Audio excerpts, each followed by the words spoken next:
Hello students, this is Sunkar Prajapati. आप लोगों का आदर्श क्लास में स्वागत है। आइए बच्चों, इस वीडियो में हम स्टार्ट कर रहे हैं नया टॉपिक यानी डिटरमिनेंट्स के आगे का topic system of linear equation. तो सिस्टम ऑफ लीनियर इक्वेशन को हम लोग क्या करेंगे, ये भी आपके डिटरमिनेंट्स का ही पार्ट है। इसमें भी हम लोग मैट्रिक्स का यूज़ करते हैं, डिटरमिनेंट्स की प्रॉपर्टीज़ का यूज़ करते हैं। तो इसमें हमारे पास लीनियर इक्वेशन के सिस्टम्स होंगे तीन, x axis, y axis, z axis में। उनको हम क्या करेंगे, द फॉर्म ऑफ मैट्रिक्स लिख करके इन्वर्स निकालने की फाइंड आउट कोशिश करेंगे। और सबसे इंपॉर्टेंट बात आपको हम बता रहे हैं बच्चों, आपके बोर्ड एग्जाम में जो क्वेश्चंस आते हैं सिस्टम ऑफ लीनियर इक्वेशन से एक क्वेश्चन आपका आता है। स्टेट बोर्ड का जो क्वेश्चंस होते हैं उसमें 6 मार्क्स का क्वेश्चन रहता है। सीबीएसई बोर्ड में तो आपका 4 मार्क्स का पूछेगा, ठीक है। लेकिन स्टेट बोर्ड में आपका 6 नंबर का क्वेश्चन 100% रहता है, ठीक। सिस्टम ऑफ लीनियर इक्वेशन से बाय द मैट्रिक्स मेथड जिसको हम सॉल्व करते हैं, उसमें एक क्वेश्चन तो 100% रहेगा। डिटरमिनेंट्स का भी क्वेश्चन रहता है, मैट्रिक्स का भी क्वेश्चन रहता है, ठीक है। चलो अब बात समझते हैं कि सिस्टम ऑफ लीनियर इक्वेशन होता है क्या। Solving a system of linear equation by matrix method, ठीक है। सिस्टम ऑफ लीनियर इक्वेशन को हम लोग मैट्रिक्स मेथड की हेल्प से क्या करने वाले हैं, सॉल्व करने वाले हैं। सॉल्व करने के लिए हमको दो प्रकार के जो है लीनियर इक्वेशंस मिलते हैं। एक तो सिस्टम ऐसा आता है जो कंसिस्ट होता है, एक सिस्टम ऐसा होता है जो इनकंसिस्ट होता है। कंसिस्ट और इनकंसिस्ट, कंसिस्ट के बारे में आप पढ़े क्लास 10 में, आपने एक टॉपिक पढ़ा था कंसिस्ट और इनकंसिस्ट। कंसिस्ट का मतलब क्या होता था, कंसिस्ट का मतलब होता था जिसके वन और उससे ज़्यादा अधिक सोल्यूशंस हो, उसको कंसिस्ट बोला जाता है। इनकंसिस्ट का मतलब होता है एक ऐसा सिस्टम जिसके कोई भी सोल्यूशंस एग्जिस्ट ना करते हो, ठीक है, उसको इनकंसिस्ट बोलते हैं। देखो लिखा हुआ अभी हमने, consist of system of equation, a given system of equation है ना, said to be consist if it has one or more solutions. एक दिया हुआ सिस्टम कंसिस्ट कहलाएगा जब उसके एक या उससे ज़्यादा सोल्यूशंस हों, यानी कि x की वैल्यू 1 निकले या 1 से ज़्यादा निकले, तब जा कर के जो है हम उसको कंसिस्ट बोल सकते हैं। सेम उसी प्रकार से इनकंसिस्ट सिस्टम ऑफ इक्वेशन, क्या a given system of equation is said to be and inconsistent if it has no solution, यानी कि इसका कोई भी सोल्यूशन ना निकले तब इनकंसिस्ट कहलाएगा, इसका वन और मोर सोल्यूशन हो तब कंसिस्ट कहलाएगा, ठीक है। नो सोल्यूशन मतलब इनकंसिस्ट, मतलब ना x की वैल्यू निकलेगी, ना y की, ना z की, कोई भी वैल्यू वहाँ पर फाइंड आउट होने वाली नहीं है, तब उस केस में जो है इनकंसिस्ट कहलाएगा ये, ठीक है। अगर आपकी x की वैल्यू, y की वैल्यू, z की वैल्यू निकलती है सिस्टम में, तब उसको हम बोलेंगे कंसिस्ट।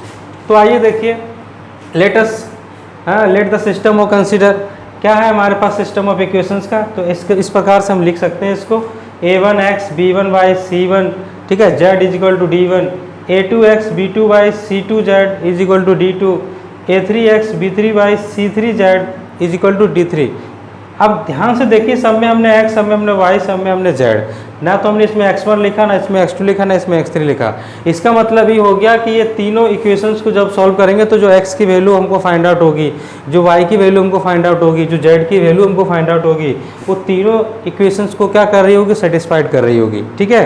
क्योंकि तीनों में x और तीनों में y, तीनों में z सेम है, तो जब हम x और y, z की वैल्यू फाइंड आउट करेंगे वो तीनों इक्वेशन को क्या करेगी, सेटिस्फाइड करेगी। तो कैसे इसको फाइंड आउट करने हैं उसके तरीके देखिए।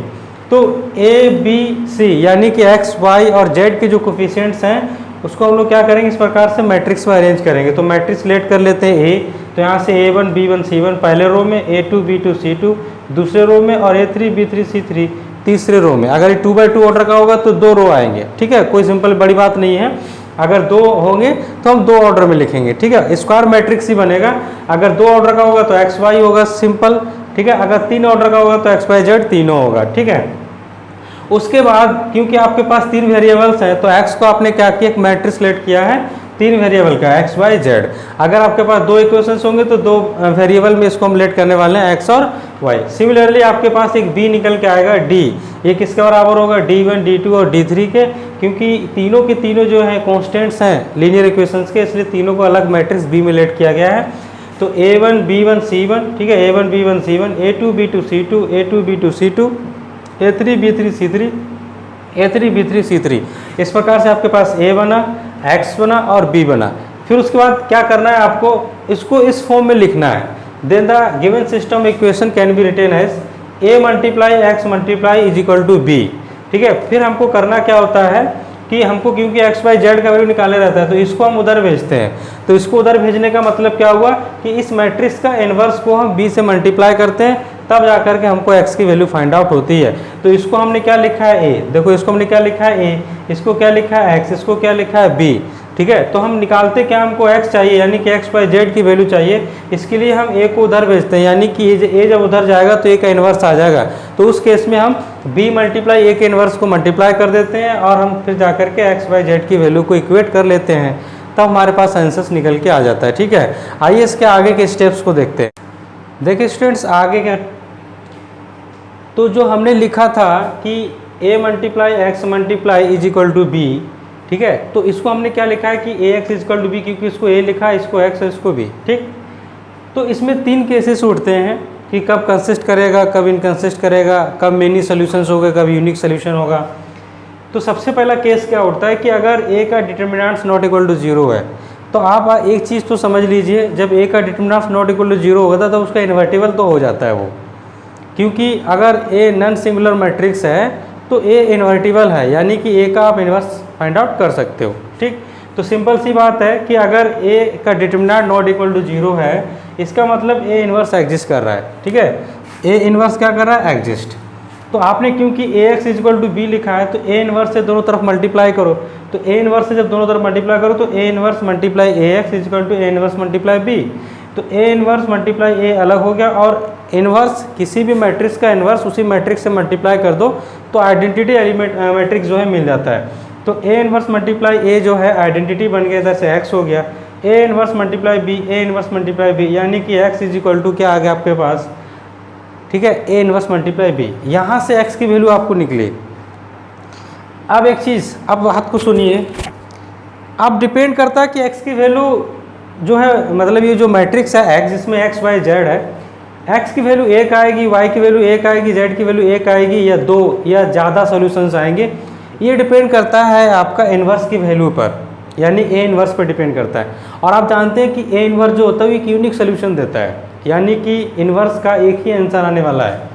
ए का अगर आप इन्वर्स निकाल रहे हो मतलब उसका यूनिक सोल्यूशन आता है, उसका 2 सोल्यूशन नहीं आते, 3 सोल्यूशंस नहीं आते। इसकी थ्योरम भी हमने पढ़ के रखी है ना। इसकी थ्योरम, यूनिकेंस थ्योरम जो हमने पढ़ाई थी, उस थ्योरम में भी हमने बताया कि ए इन्वर्स का सिर्फ एक ही सोल्यूशन निकलता है, 2 सोल्यूशन से निकलते हैं। जब एक सोल्यूशन निकलेगा तो एक्स की वैल्यू यहाँ से आपको जो है यूनिक सोल्यूशन देने वाली है। देखिए हमने लिखा हुआ भी है, since A inverse is a unique, A inverse unique होता है तो the given system has a unique solution, इसलिए दिए हुए सिस्टम का सोल्यूशन भी यूनिक आएगा, यानी कि x का एक ही वैल्यू, y का एक ही वैल्यू, z का एक ही वैल्यू निकलने वाला है, ठीक है।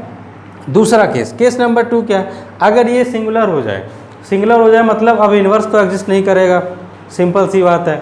इन्वर्स एग्जिस्ट जब नहीं करेगा तो आप क्या लिख सकते हो, एंड, है ना। अगर इन्वर्स एग्जिस्ट नहीं कर रहा है, determinants of A equal to 0 है, and adjoint A multiply B जो है नॉट इक्वल टू क्या है, 0 है, तो उस केस में क्या होगा कि given system has no solution and hence it is inconsistent, ठीक है। तो adjoint A multiply B is equal to not equal to 0 है, डिटर्मिनेंट्स ऑफ ए की वैल्यू जो है 0 है। अगर ऐसा केस आ जाता है तब इसको बोलेंगे हम लोग क्या चीज़, इनकंसिस्टेंट सिस्टम। ये एक इनकंसिस्टेंट है, मतलब इसमें हमको सोल्यूशन नहीं मिलने वाला, ना तो हम x की वैल्यू फाइंड आउट कर सकेंगे, ना y की वैल्यू, ना z की वैल्यू, किसी भी वैल्यू को हम फाइंड आउट नहीं कर पाएंगे, ठीक है। दूसरी बात, तीसरी बात, डिटर्मिनेंट्स ऑफ ए 0 है, एडजॉइंट ए मल्टीप्लाई बी भी 0 है, यानी कि ये दोनों 0 है। तो जब ये दोनों 0 है तो इस केस में क्या होगा, the given system has infinitely many solutions. इस केस में ये जो सिस्टम हमारे पास होगा लीनियर इक्वेशंस का, उसके इनफाइनाइट सॉल्यूशंस होंगे।